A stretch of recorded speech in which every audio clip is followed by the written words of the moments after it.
Life could be a dream. Life could be a dream. Assalamualaikum warahmatullahi wabarakatuh.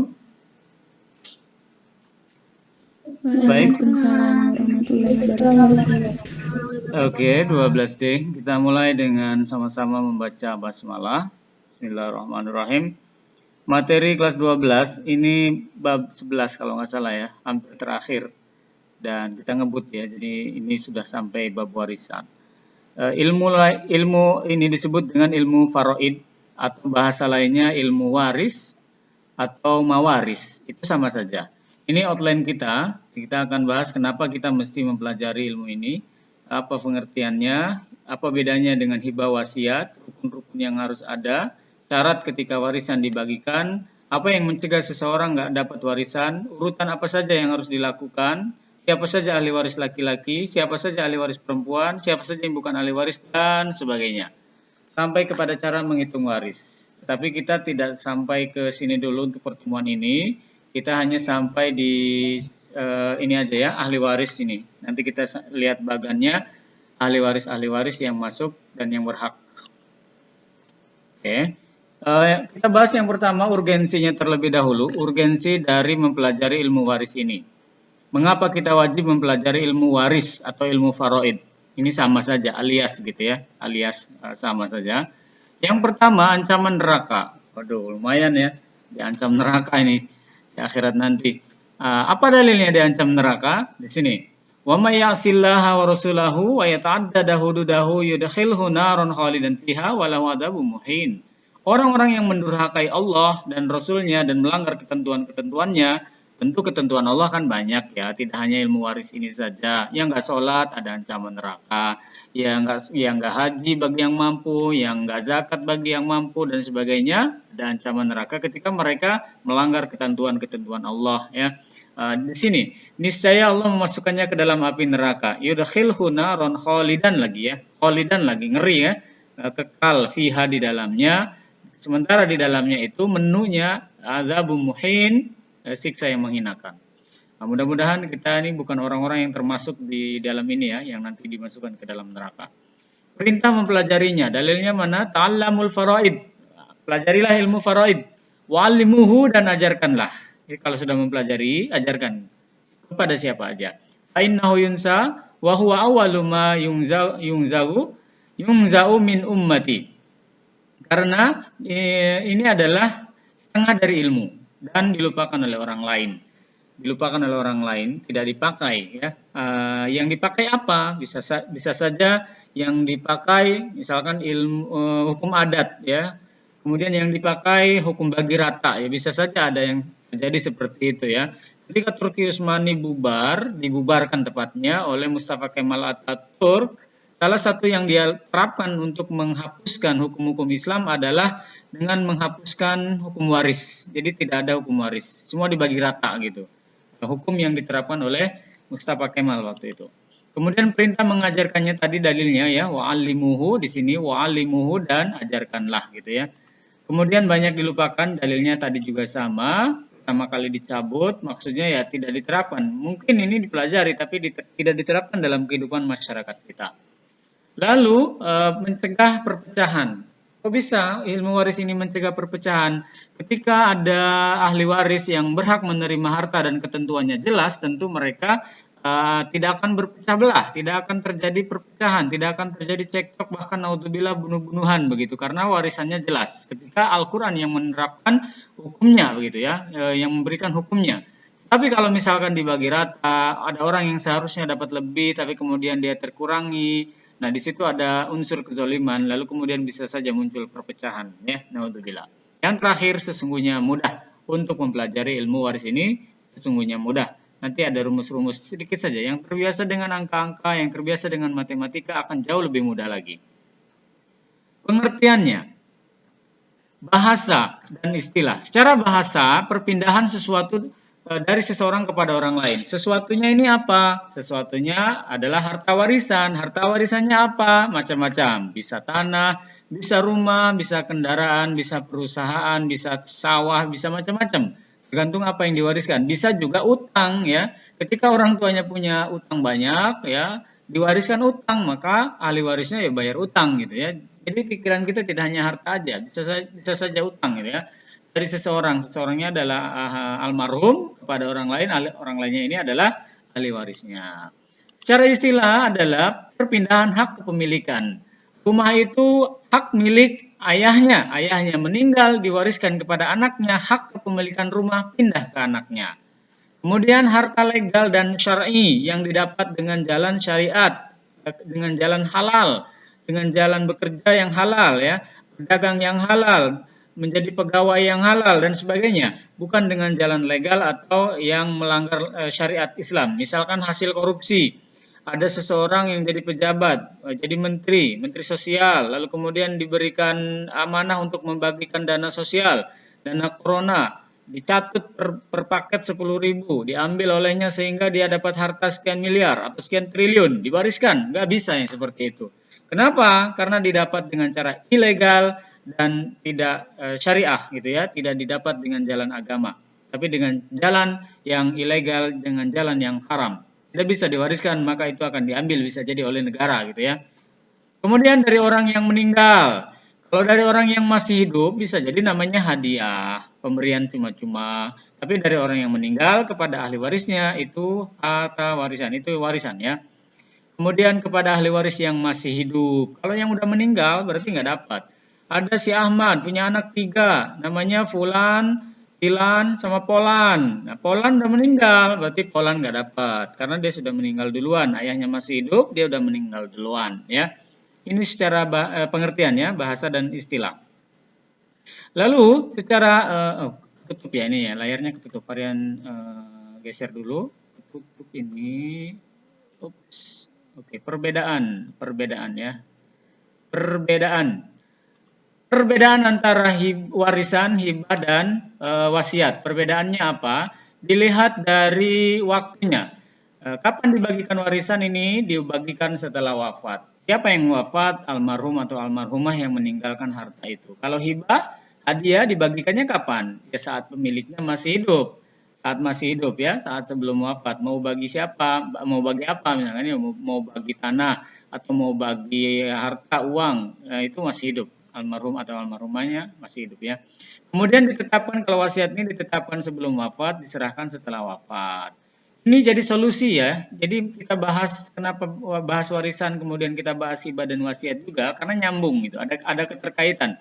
Ada keterkaitan. Ketika misal saja ada orang punya anak, anaknya anak angkat ya. Anak angkat itu nggak dapat warisan. Dia tidak termasuk ahli waris. Tapi sayang banget nih sama anak angkatnya karena diangkat dari bayi bahkan dari baru brojol gitu ya, dari lahir langsung diangkat diadopsi begitu. Nah, sayang banget gitu kan sudah dididik sejak kecil, orangnya juga baik, ramah, sopan, bakti walaupun ayah angkat begitu. Nah, dia nggak dapat warisan. Solusinya adalah ini, hibah sama wasiat. Berikanlah dia sebelum wafat. Nah, kamu adalah anak angkatku. Kamu nggak dapat warisan kalau nanti aku meninggal dunia. Ini aku berikan harta 1 rumah, 1 hektar tanah, 5 petak kebun, 5 petak sawah dan sebagainya misalkan diberikan kepada dia sebelum wafat. Itu boleh-boleh saja asalkan syaratnya maksimal 1/3 dari harta yang dimiliki si almarhum atau almarhumah itu. Kemudian pelaksananya, siapa pelaksana ahli waris ini? Ya ahli warisnya, yang bagi-bagi adalah ahli warisnya. Kalau yang punya hartanya kan udah meninggal. Kemudian kalau hibah, ya pemilik hartanya, dia memberikan hadiah. Simpelnya ini hadiah ya, hibah itu hadiah. Pemberian cuma-cuma. Kemudian wasiat pemilik hartanya, ya pelaksananya pemilik hartanya. Dia yang menulis. Kalau pakai stempel, punya stempel khusus gitu ya, berikan stempelnya agar lebih kuat dalam wasiatnya itu. Kemudian penerimanya, penerima ahli waris siapa? Penerima waris adalah ahli waris. Penerima hibah bisa ahli waris, bisa bukan. Mau ngasih kepada anaknya, monggo. Mau ngasih kepada yang bukan anaknya, misalkan ke masjid, yayasan tertentu, ke panti asuhan tertentu, ke lembaga swadaya masyarakat dan sebagainya, boleh. Kemudian wasiat ini bukan ahli waris, ya, bukan ahli waris. Ada juga kasus kepada ahli waris ya. Tetapi kalau wasiat kepada ahli waris yang bertentangan dengan syariat Islam tidak boleh dilaksanakan. Misal di dalam wasiat itu berwasiat, saya akan menyerahkan seluruh harta saya kepada masjid di komplek rumah ini misalkan. Itu nggak bisa, secara agama nggak bisa diterapkan. Kenapa? Karena ada ahli waris yang harusnya dapat. Tapi kalau hartanya diberikan semua ya nggak dapat jadinya kan. Jadi yang melanggar syariat itu wasiat tidak bisa diterapkan. Nah, kalau aku wafat nanti, kamu sekolah yang benar ya, kamu harus jadi ahli perakit bom. Setelah itu kamu jadi teroris misalkan. Nah, itu nggak bisa, nggak benar. Nggak bisa diterapkan seperti itu ya. Wasiat-wasiat yang seperti itu. Hukum. Hukum membagikan waris adalah wajib. Untuk hukum memberikan hibah adalah sunnah. Sama seperti hukum berbuat wasiat juga sunnah. Ini ada 3 chat apa ini? Pak ini belum ke record. Bapak tidak jadi nge-record. Tidak jadi nge-record. Tidak jadi nge-record kah? Coba. Oh iya ya. Kok hilang ininya, recordnya? Enggak apa-apa. Oke, tidak apa-apa. Kita lanjut aja. Baik. Kita lanjut sampai mana tadi ya? Sampai berwasiat hukumnya sunnah. Kok nggak bisa dipencet? Kok nggak bisa dipencet? Oh iya bisa. Hitungan sesuai ilmu faraid, memberikan warisan sesuai dengan ilmu faraid. Kalau laki-laki 2:1 perempuan anak itu. Kalau ada harta 3 miliar, anak laki-laki 2 miliar, anak perempuan 1 miliar. Ibunya kalau ada anak 1/6, kalau nggak ada anak 1/3. Bapaknya sama, kalau ada anak 1/6, kalau nggak ada anak 1/3. Suami atau istri, ya itu bagian-bagiannya nanti kita pelajari ya di pertemuan selanjutnya. Kemudian hibah ini terserah pemilik harta, tapi dihukumi juga sama seperti wasiat, yaitu maksimal 1/3. Kalau ngasih hadiah semuanya habis nanti ya ahli warisnya nggak dapat.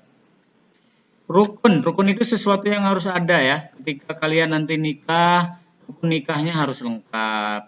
Ketika nanti kalian naik haji, rukun hajinya harus lengkap. Ketika melaksanakan sholat, rukun sholatnya harus lengkap. Rukun di dalam ilmu faraid berarti sesuatu yang harus ada di dalam ilmu faraid. 1. Muwaris. Muwaris ini adalah pemilik harta. Orang yang meninggalkan harta warisan. Untuk menghafalkannya ini gampang ya. Biasanya kalau untuk menunjuk kepada orang ya, kepada orang tertentu, itu biasanya diawali dengan mu ya, mu. Kalau dia beragama Islam disebutnya muslim, ada mu-nya, muslim. Kalau dia beriman, iman, orangnya mukmin, orang yang beriman, mukmin. Kalau dia berbuat ikhlas, kira-kira apa tuh? Orang yang berbuat ikhlas, orang sebutannya disebut Mukhlis. mukhlis, betul. Kalau dia hasan, baik, hasan tuh baik ya, baik banget, hasan banget. Orangnya apa? Ada yang tahu? 12D? Muhsin ya. Kalau dia bertawakal kepada Allah, mutawakil. Kalau dia banyak ya, itu biasanya ada in atau unnya. Misalkan muslim, muslimin banyak. Satu muslim, muslim. Banyak muslim, muslimin atau muslimun. Mukminin, mukminun. Yang selanjutnya rukunnya adalah ahli warisnya. Ini harus ada. Ya. Harus ada ahli warisnya. Kemudian yang ketiga maurus ini hartanya, harta warisan. 3 hal ini harus ada, maka bisa terlaksana. Rukunnya ada, bisa terlaksana. Syarat-syarat warisan. Pertama, muwaris sudah wafat. Muwaris tadi ya, orang yang mewariskan ini sudah wafat. Kalau masih hidup nggak bisa dibagi-bagi. Ada seorang janda, misalkan dia umurnya sampai udah 70 tahun, 80 tahun belum meninggal. Anaknya sudah was-was nih pengen warisan. Nah, selagi ibunya masih ada, masih hidup, ya nggak boleh dibagi. Nunggu sampai ibunya wafat terlebih dahulu. Kalau anaknya keburu wafat gimana Pak? Ya berarti nggak bejo, nggak dapat gitu kan. Gitu. Yang kedua, ahli waris masih hidup. Tadi Pak Rian contohkan ya, kalau yang sudah meninggal, si Polan tadi yang dicontohkan, berarti dia nggak dapat. Tidak ada mawani. Mawani itu pencegah, penghalang. Yang menghalangi ahli waris nggak dapat. Apa pencegahnya? Apa yang membuat dia nggak dapat? Harusnya dapat tapi nggak dapat. Pertama, pembunuhan. Dia membunuh muwarisnya. Dia bunuh ibunya, dia bunuh bapaknya, atau dia bunuh siapapun yang memberikan warisan kepadanya. Maka itu mawani. ya, walaupun dia anak kandungnya sendiri, nggak dapat ketika dia melakukan pembunuhan. Kemudian perbedaan agama, bapaknya Muslim, meninggal, wariskan harta banyak sekali, tapi anaknya murtad, nggak dapat ya anak tersebut. Atau sebaliknya, bapak ibunya non Muslim, mewariskan harta banyak sekali, anaknya Muslim, nggak dapat ya. Perbedaan agama. Kemudian perbudakan, sudah nggak ada perbudakan ya. Kalau budak itu nggak bisa mewarisi dan mewariskan, ya karena budak itu seluruh hidupnya adalah milik si tuannya, gitu ya. Kecuali yang memerdekakannya itu ya, nanti hartanya kepada yang memerdekakan. Misalkan Bilal bin Rabah, nama tuannya siapa? Misalkan aja ya, misalkan namanya Abu Bakar. Nanti kalau Bilal bin Rabah meninggal, punya harta, hartanya nanti diberikan kepada tuannya. Orang yang memerdekakan budak tersebut mendapatkan harta warisan. Urutan kerja ini sesuatu yang harus dilakukan dari awal sampai akhir, baru kemudian membagikan warisan. Yang pertama, pemilahan harta mewaris. Almarhum tadi ya, atau almarhumah tadi, mewaris tadi. Dipilah dulu, mana yang harta bersama dan mana harta yang milik orang lain. Jangan-jangan harta banyak tapi titipan, ya, nggak bisa diwariskan, punya orang lain. Kemudian misalkan dia punya pabrik tempe misalkan. Dia punya pabrik tempe. Di dalam pabrik tempe itu ternyata modalnya nggak hanya milik dia, tapi ada investasi orang lain, ada saham orang lain. Ya berarti pabrik tempe tadi nggak bisa diwariskan secara keseluruhan. Dipilah dulu mana yang harta almarhum waris, mana yang harta orang lain, gitu ya. Kemudian biaya pengurusan jenazah. Nah, ini juga harus dikeluarkan dulu. Ya, untuk apa pengurusan jenazah ini? Kalau dia pernah dirawat di rumah sakit, ya dikeluarkan dulu. Misalkan 3 hari di rumah sakit, habis 15 juta, ya keluarkan 15 juta dari harta almarhum itu. Atau biaya memandikan, ya memandikan kan kalau pakai jasa orang lain setidaknya kan ada balas jasa gitu ya, memberikan berapa gitu kepada yang memandikan. Termasuk biaya-biaya memandikan kan juga ada biayanya ya, beli wewangian, beli sabun sebagainya. Kemudian mengkafani, kain kafan juga beli ya. Di Johar banyak ya yang mau siap sedia, yang persiapan monggo datang ke Johar. Di sana ada toko banyak yang jual alat-alat untuk pengurusan jenazah ya. Kalau mau lihat di Parian juga ada sih, di bawah ini ada nih. Kemudian menyolatkan. Nah, menyolatkan memang ada biayanya menyolatkan. Kadang di masyarakat kita, masyarakat tertentu itu ada biayanya. Kepada jamaah itu ngamplop gitu. Tapi ini nggak wajib, nggak ada syariat Islam seperti ini ya. Cuman ini kalau mau bersedekah ya monggo-monggo aja, kelebihan harta mau bersedekah kepada jamaah yang ikut menyolatkan dikasih amplop satu-satu isinya 10.000, misalkan ya 5.000, 15.000 terserah. Itu tapi nggak ada syariat seperti itu hanya adat budaya kita aja. Menguburkan. Biaya penguburan juga perlu ya, bahkan ada yang nggak punya tanah, beli tanah, bahkan tempat-tempatnya itu elit gitu. Ada di Tangerang itu kalau nggak salah ya sampai miliaran itu beli ini elit gitu ya. Jadi pemakaman elit, kalau ada perumahan elit, ada pemakaman elit juga di situ. Orang-orang kaya misalkan di situ semua dikuburkannya. Elit nggak sembarangan. Kemudian membayar utang atau zakat. Almarhum punya utang nggak? Kalau punya bayar. Almarhum belum bayar zakat nggak? Kalau belum bayar. Kemudian pelaksanaan wasiat. Kalau dia berwasiat tadi, keluarkan ya. Saya mewasiatkan mobil yang warna merah itu untuk pembantu saya karena dia selama ini selalu menemani saya. Anak-anak saya pergi jauh semuanya, tapi selama ini saya ditemani oleh pembantu saya yang bernama Ibnu Anas misalkan. Saya berikan mobil warna merah untuk dia. Nah, berarti mobil warna merah jangan diwariskan, berikan kepada Ibnu Anas tadi ya. Kemudian pembagian warisan. Nah, ini yang terakhir. Jangan ini dulu, baru yang terakhir, nggak boleh. Nanti kalau yang terakhir duluan, ini belakangan, tektok nanti siapa yang harus bayar rumah sakit, siapa yang harus bayar menguburkan, dan sebagainya ya, siapa yang harus bayar utang, dan sebagainya. Pak, ini kalau dipilah-pilah begini duluan, habis Pak, nggak ada yang diwariskan nih. Nggak ada, ya sudah, berarti nggak dapat warisan nih. Nggak dapat berarti ya, tapi nggak dapat. Selanjutnya, ahli waris. Mereka yang harus dapat ini, laki-laki nih. Laki-laki yang harus dapat dalam warisan. Anak laki-laki, ini semua laki-laki di sini ya. Yang di slide ini semua laki-laki insya Allah. Tapi nggak semua dapat. disebutkan, tetapi belum tentu dapat karena ada istilah hijab mahjub, halang menghalangi. Jadi mereka ada, tetapi kalau misalkan ahli waris yang lebih dekat ada juga, nanti nggak dapat. Misalkan ini nomor 2 nih, itu laki-laki dan anak laki-laki terus ke bawah, itu nggak dapat ya, terhalang dia. Sama siapa terhalangnya? Terhalang sama nomor 1. Ini nomor 1 nih paling kuat, dia menghalangi banyak orang nih, nomor 1 nih. Bapak, kalau bapak nggak terhalang, bapak pasti dapat. Kakek dari bapak dan terus ke atas, nomor 4 juga terhalang, yang menghalanginya nomor 3. Kemudian saudara laki-laki sekandung, ini juga terhalang oleh nomor 1. Ini juga terhalang oleh nomor 1. Ini juga terhalang oleh nomor 1. Ini juga terhalang oleh nomor 1.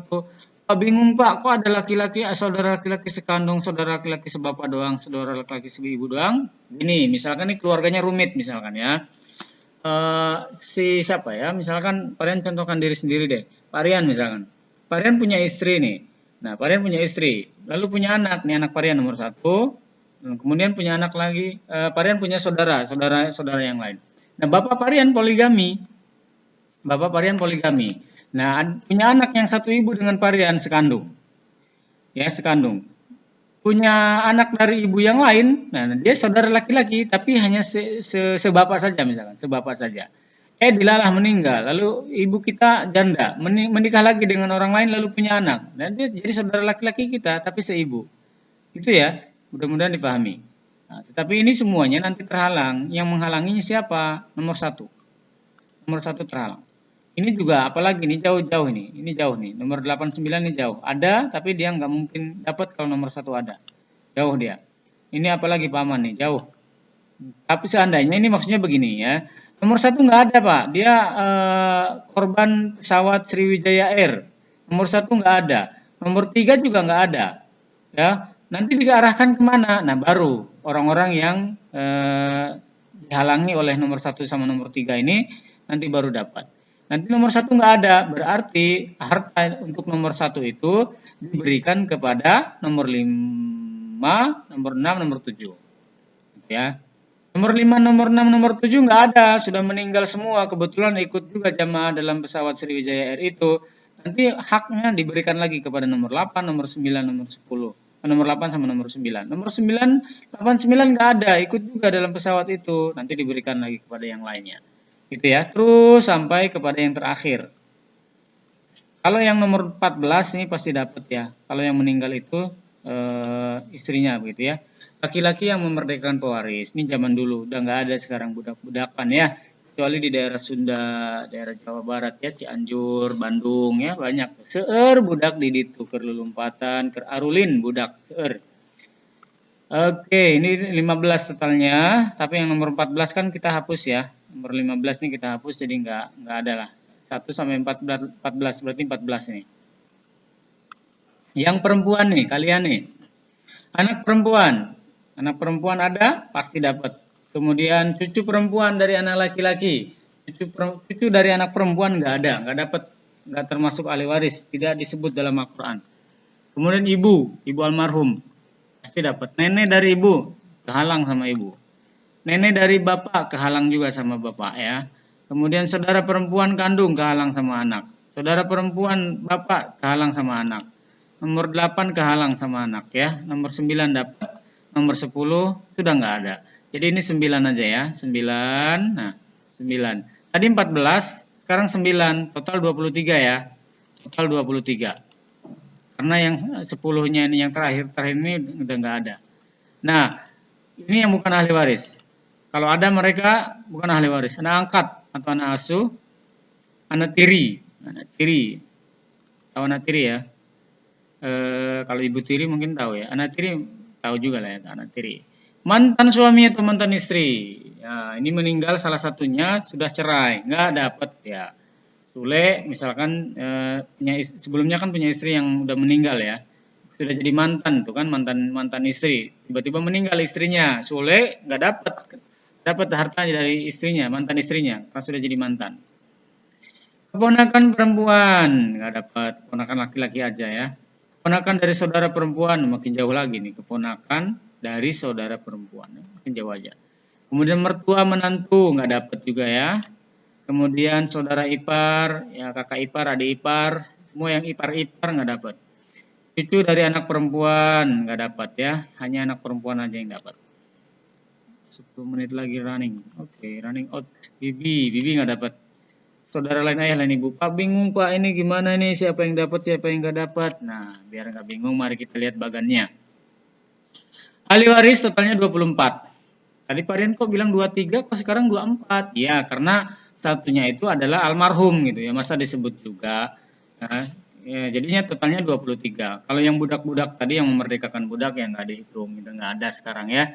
Jadi 22 dari setelah dipotong almarhum. Lihat sini, almarhum. Almarhum punya anak laki-laki dan punya anak perempuan.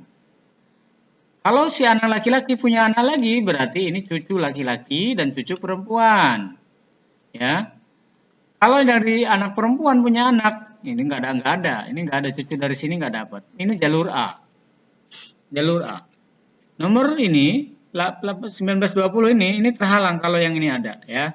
Kemudian ke samping jalur B ini suami atau istri atau ya. Karena ini almarhum harus ada nih, siapa yang jadi almarhum? Masa nggak ada yang mau jadi almarhum? Ya salah satunya harus ada misalkan. Kalau dua-duanya nggak ada yang almarhum berarti masih hidup, ya nggak ada bagi-bagi warisan.